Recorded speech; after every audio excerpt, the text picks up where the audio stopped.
Hello guys, welcome back to my channel. তা আজকে দেখো সকাল সকাল এখন উঠে পড়েছি, ফ্রেশ ট্রেশ হয়ে রেডি হয়ে গেছি। দেখছো জামা ঠামা পরে নিয়েছি। তা যেহেতু আজকে শনিবার, তা সকাল তখন প্রায় 7:30 বাজে। এখন থেকেই রেডি হচ্ছি, যেহেতু জানো তোমরা আমরা দোকানে যাব। আর তোমাদের দাদাভাই ঠান্ডায় কীরকম কুকড়ে মুকড়ে যাচ্ছে। আমি বলছি আমি দেখো হাতা কাটা পরে রয়েছে, কই ঠান্ডাটা তো সেরকম লাগছে না। আমার ক্রিম মাখছে, দেখো অবস্থা। মানে ওর কোনো হিসে নেই, আমার কিরম বলছে মাখলেই হলো। আর এদিকে আমি রেডি হয়ে নিচ্ছিলাম, যেহেতু সকাল সকাল দোকানে না গেলে এরপরে রোদ্দুর উঠে যাবে, বেলায় গিয়ে তো আর কোনো লাভ নেই।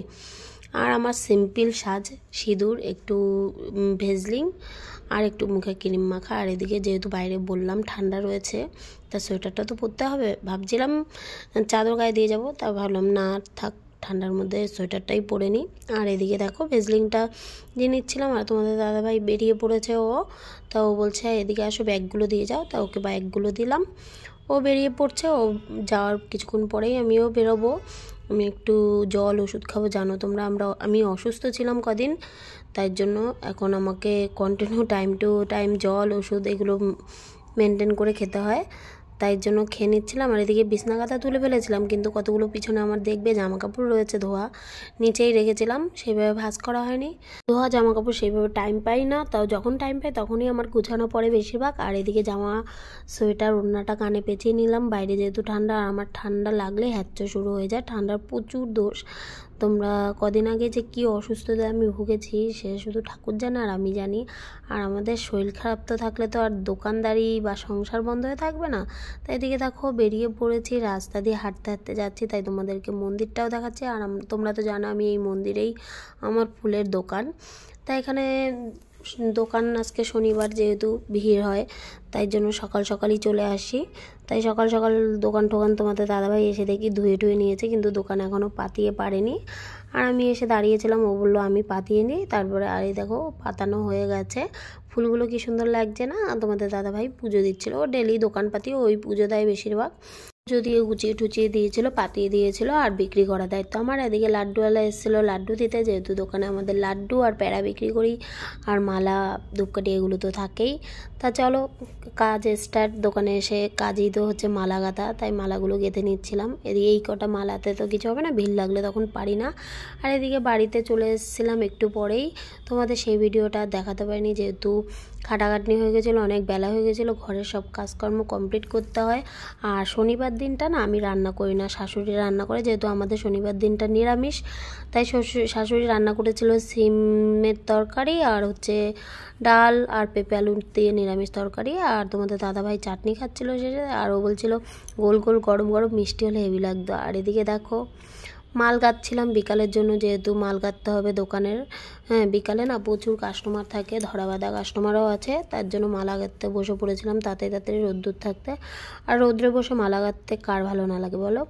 মালা গাঁথা স্নান করা কমপ্লিট হয়ে গেছিলো, ঘরের সব কাজ কমপ্লিট করে দেখো রেডি হয়ে নিয়েছে, আবার বিকালে দোকানে যাব বলে চলে এসেছিলাম। বিকালবেলায় বসেও টাইম একটুও পাইনি, অনেক লোক ছিল, ভিড় ছিল, সেইভাবে তোমাদেরকে ভিডিও দিতে পারিনি। আর এখন দেখো ফাঁকা বসে রয়েছে, অনেক রাত হয়ে গেছিলো, দোকান গুটাবো, সেই টাইমে তোমাদেরকে দেখালাম। আর দোকানে গুটাবো তখন তোমাদের দাদাভাইয়ের কাছে গায়ে একটা প্রজাপতি পড়েছিল, প্রজাপতিটার কালারটা এতটা সুন্দর কি বলবো।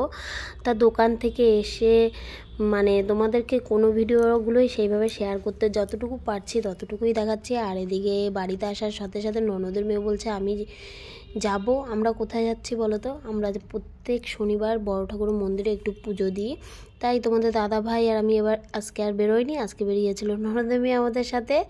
ওকেও নিয়ে গেছিলাম, বলছিলাম চল পুজো দিয়ে আসি। মেয়ে তো বাড়ি নেই, মেয়ে গেছিলো মামা বাড়িতে, যেহেতু ওর দিদার কাছেই বেশি যায়। আর এদিকে দেখো আমরা স্টেশনে চলে এসেছিলাম। আর তোমাদের দাদাভাইকে বলছিলাম আজকে না নীলকণ্ঠর মালা নেবো, রজনীগন্ধার মালা দেবো না। ও রজনীগন্ধার মালা দেখছিল, কিন্তু এত দাম বলছিল, তা আমি নীলকণ্ঠর মালাই নিয়েছিলাম। 3টে মালা জোড়া দিয়ে ঠাকুরকে দিয়েছিলাম। আর এই কাকিমাটা বলছিল যে শুধু মালা দিতে নেই, যেহেতু খালি গলায় মালা দিবি, তাই একটু লুজ ফুলও দিয়ে দিচ্ছিলো, তাই নিয়ে চলে এসেছিলাম মন্দিরে। আর মন্দিরে তখন পুরো অনেক রাত হয়ে গেছিলো, লেটও হয়ে গেছিলো দোকান থেকে এসে মন্দিরে পুজো দিতে। আর পুজো দিয়ে নিয়েছিলাম, দেখলেই তো তোমরা। আর তোমাদের দাদাভাইকে বললাম কি গো একটু ফুচকা টুচকা খাওয়াবে নাকি, তাও বলছিল চলো যাওয়া যাক। তারপরে বাড়ির দিকে রওনা দিলাম। আর বাড়িতে আমাদের বাড়ির সামনে একটা দোকান বসে, ওখানে দিয়ে একটু ফুচকা টুচকা খেয়ে নিলাম। ওর সাথে একটু ইয়ার্কিও মারছিলাম যে কটা ফুচকা দিচ্ছিস। তো ফুচকা টুচকা খেয়ে বাড়িতে চলে এসেছি। যেহেতু দেখো রাত প্রায় তখন 11টা বাজতে যায়, কিছু খাওয়া দাওয়া করিনি, রান্না বান্না কিচ্ছু করিনি।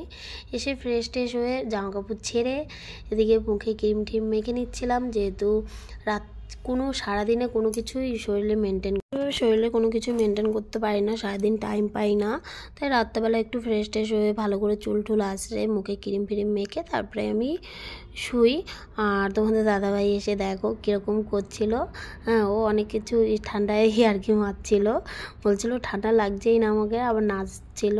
আর এদিকে তোমাদের দাদাভাই রাত্রেবেলায় রান্না করছিল পরোটা, আর হচ্ছে তরকারি ছিল আলু মটরের তরকারি, শাশুড়ি করেছিল, সেটা দিয়ে রাত্রেবেলা খাবো। তার টাটা বাই বাই। নেক্সট ভিডিওতে আবার একটা নতুন ভিডিও নিয়ে আসবো। কেমন লাগলো অবশ্যই জানিও, আর ভিডিওগুলো ভালো লাগে অবশ্যই আমাদের চ্যানেলটা সাবস্ক্রাইব করো, লাইক কমেন্ট করো, শেয়ার করো, প্রচুর লাইক করো। টাটা।